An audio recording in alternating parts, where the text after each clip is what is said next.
Mark Wood world క్రికెట్లో అత్యంత వేగంతో బంతులు సంధించే పేస్ బౌలర్లలో ఒకడు. గంటకు 150 కిలోమీటర్ల వేగంతో బౌలింగ్ చేయగల సత్తా అతడిది.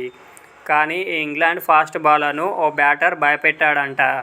సదరు బ్యాటర్కు బౌలింగ్ చేసేందుకు వుడ్ తీవ్రంగా శ్రమించాడంట. బ్యాటర్ ఎవరో కాదు, team India one day captain Rohit Sharma.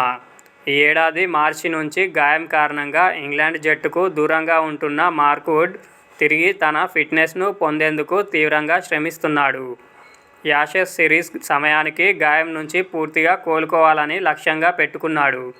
అయితే మార్క్ వుడ్ తాజాగా ఓవర్లాప్ క్రికెట్ అనే యూట్యూబ్ ఛానల్కు ఇంటర్వ్యూ ఇచ్చాడు. ఈ సందర్భంగా ఇప్పటివరకు తాను ఎదుర్కొన్న అత్యంత కఠినమైన బ్యాటర్ ఎవరన్న ప్రశ్న వుడ్కు ఎదురైంది. అందుకు అతడు బదులుగా రోహిత్ శర్మ పేరును చెప్పాడు. 35 ఏళ్ల మార్క్ వుడ్ అన్ని ఫార్మాట్లలోనూ హిట్మ్యాన్ను ఎదుర్కొన్నాడు. నా కెరీర్లో ఇప్పటివరకు నేను ఎదుర్కొన్న అత్యంత కఠినమైన బ్యాటర్ రోహిత్ శర్మ. ఫార్మాట్ ఏదైనా కానీ అతడికి బౌలింగ్ చేసేందుకు ఇబ్బంది పడ్డాను. షార్ట్ బాల్ వేసినప్పుడు అతడిని అవుట్ చేసే అవకాశం ఉందని అనిపిస్తుంది. కానీ ఆ రోజు అతడు మంచి రిథంలో ఉంటే ఆపడం ఎవరి తరం కాదు. భారీ షాట్లతో విరుచుకుపడతాడు అని వుడ్ పేర్కొన్నాడు.